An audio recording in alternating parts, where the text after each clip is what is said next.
Hello and welcome to the first car reveal of 2021. We have had the McLaren MCL35M launched just last night. And wow, this is actually my second video in 2 days. That's something I haven't done for a very long time, but they don't take an awfully long time to make these ones. And I thought I may as well get some content out for you. I'm also slightly late on the bandwagon, as I know some people have already done their videos already, but you know, university work takes priority over this. I'm currently making it in a little bit of free time that I have.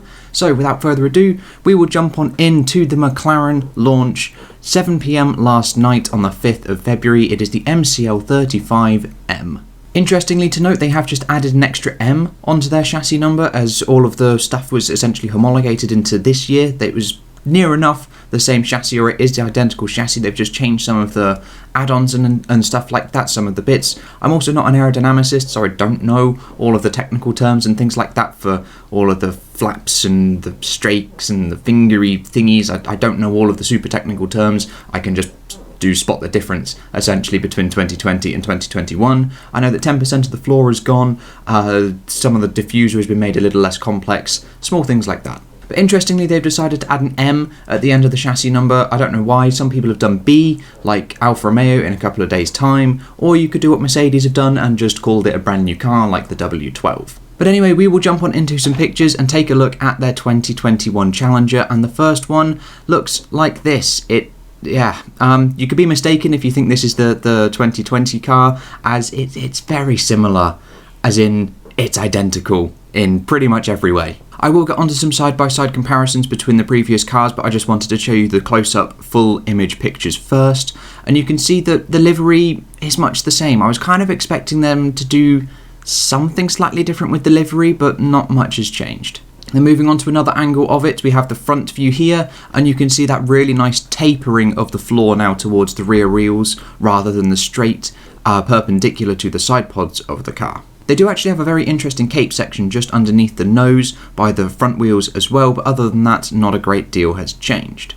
We then have a shot of the rear, a little bit like this, and you can see that the diffuser is still there, it's still prominent, however it's a lot less complex. There's a lot less going on that diffuser of the McLaren. And then finally we have that top-down view as well, which you can clearly see the decrease in the floor. To be honest, I quite like this design, as it just sort of tapers towards the rear ring, rather than just being a big rectangle in the middle of the car. It looks sleeker. It definitely looks sleeker, but also the blue by the side pods, that's sort of confusing me, as I think it's got a bit more of a curve than it does. It's definitely more straight.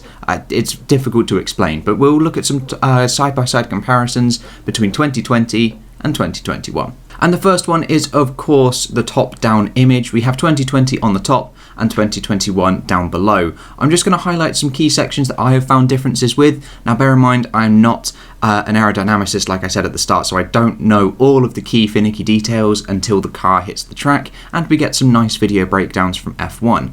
But the first one we can identify is, of course, the nose on the 2020 car. Now, this is the picture taken from the MCL35 launch, the 2020 car, so we know it developed closer towards what we see here in the 2021 car near the end of the year. But you can also see that the capes are very similar as well. It potentially goes a little bit further back on the 2021 car, not 100% sure.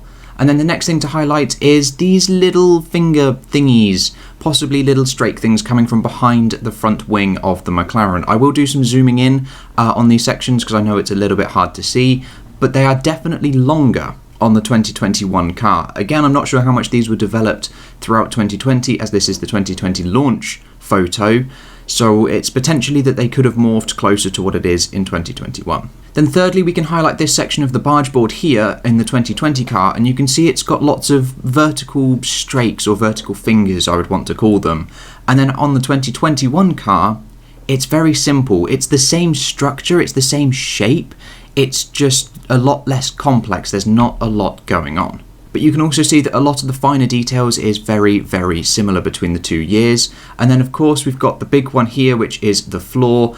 All the way down to here, it is a nice straight line from the side pod to the rear wheel, and we can see that in the 2021 car it now tapers very nicely. This is the biggest, most notable difference. Now, I'm not 100% sure if this is a picture sizing issue, but the car looks a little bit longer.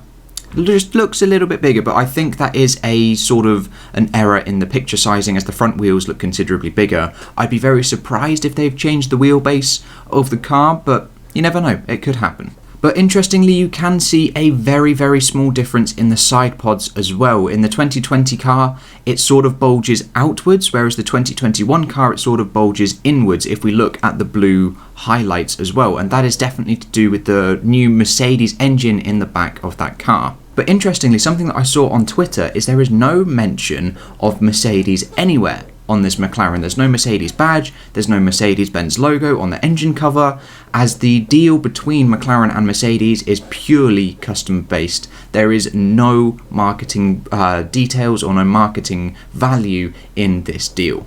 And so let's just move on to another side-by-side comparison between the two cars. This is the head-on views.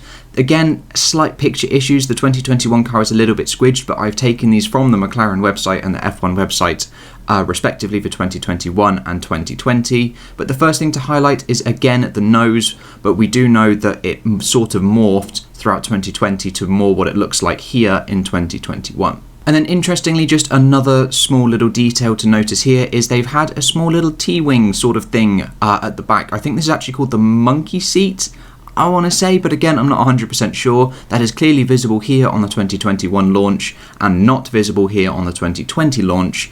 But I do have a feeling they did actually develop that throughout last year. And other than that, the cars actually look very, very similar. A lot of the fine details are the same, and that's mainly because McLaren actually used both of their development tokens on their engine, so they were very, very, very restricted on what they could do with everything else. And then finally, we have a rear comparison here, and just highlighting the 2021 car first, we can see that these strakes go horizontally compared to the 2020 cars, which go vertically. Now, typically these change from race to race as it suits different tracks, etc., etc., but it's interesting to see a completely different design going forwards. However, once again, on the 2021 car, we see these sort of, they're not really strakes, a little bit like fingers and stuff like that poking downwards. There are some small gaps in them that you can see on the right hand side, but they are also prominent here on the previous year's car. And then once again, we can point out the diffuser. You can see all of these vertical strakes going underneath. The diffuser is much the same size, but on the 2021 car, we have lost all of that detail and all of that extra downforce that they are generating, as they had to cut it by 10%. But just taking a look at the barge boards, I'm not sure whether this is something that they have done in the picture edits or something like that, the way that they've been taken, but you can see there's a small little air gap just above my arrow, and then on the 2021 car, there is not this little air gap. So I'm not 100% sure if that's something to do with the picture, but it's interesting to see nonetheless. And there we go, there is my breakdown and my 2 cents on the new McLaren MCL35M that has been launched for 2021. Thank you guys so much for watching, and I will catch you hopefully in the next car launch, which honestly I can't remember exactly what it is, or in a future video that I end up making on anything statistics related. Also, if you're interested in any of the F1 merch that you see behind me, whether it be the Max Verstappen cap or even the Suzuka track map as well, I've also found my new Brawn cap from 2009 that's been signed by Jenson Button himself. That's been lost in my garage for God knows how many years. Or there's also stuff that is inside the drive crate box over my other shoulder. Check out my drive crate boxing video in the top line of the description down below. But thank you guys so much for watching, and I will catch you guys in the next video with whatever and whenever I decide to make it. I'll see you guys then.